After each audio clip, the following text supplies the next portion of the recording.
Now, your Super Doppler 10 forecast with meteorologist Ricky Matthews.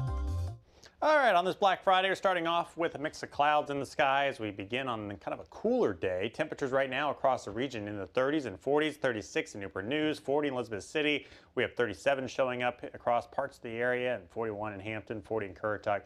Cooler, 34 in Franklin. Hour by hour forecast for today, warming up mid-50s. Not a bad afternoon, but a little on the cooler side. A couple degrees cooler than average for this time of the year. You can see the clouds working their way through Virginia and North Carolina here on the satellite and radar picture. Some showers to the south. That won't bother us today or tomorrow, but by Sunday we will watch for a few rain showers to start to work closer to the area as this low pressure system gets a little bit closer to us. So as we go through Friday, go through Saturday, weather's pretty nice. Saturday's gonna be a little cooler across the area as we have a touch of a northeast wind that'll blow every once in a while up to around 20 to 25 miles per hour, especially at the coastline. So that'll keep us cooler tomorrow. Highs only in the 50s. We go into Sunday, and that's when the shower activity pushes in. Notice not a ton of rain for the first part of the day. Best chance will be here in the Outer Banks through much of the early morning hours. Then we could see a few showers sneak into the south side, maybe even parts of the peninsula and middle peninsula by 1 o'clock. And then throughout the evening hours, some on and off shower activity before everything tapers off Sunday night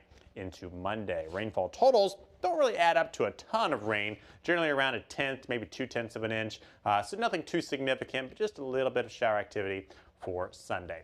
And with that wind on Saturday, that'll push our tides up a little bit. So we're looking for a high tide around 4.6 feet Saturday morning's high tide around 7 a.m. Once again, shouldn't cause significant issues, but a little bit of minor tidal flooding possible in those very flood-prone areas. All right, if you're traveling this weekend, a couple things you may want to know about. Saturday looks pretty good. Don't expect any major issues across much of the eastern United States, so should have good travel conditions at most of the major hubs, New York City, Chicago, Charlotte, and Atlanta. No problems there. Denver could have some flight delays with some snow moving through. That whole weather system impacting Denver evolves into a bigger weather system, which then moves across the Midwest and parts of Michigan into Missouri here as we head into Sunday morning. That'll give a chance for some flight delays into the Chicago area. Then, as some rain showers impact parts of the East Coast with that low and a front moving in, could see some flight delays even into New York City by late Sunday. So keep that in mind if you're traveling, especially Sunday could have some delays just in addition to the volume we typically have, sometimes the weather issues as well.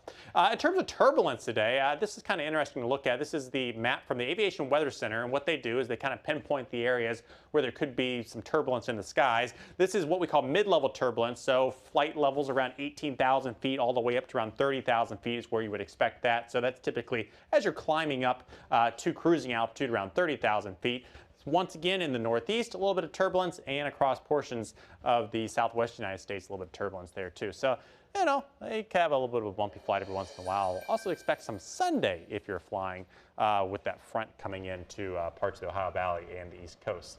Otherwise, here at home, here's what it looks like. Breezy Saturday and Tuesday, with temperatures Tuesday only in the upper 40s. It's going to be cool next week, especially as we go through the morning hours with temperatures in the metro starting off in the 30s, maybe some 20s inland.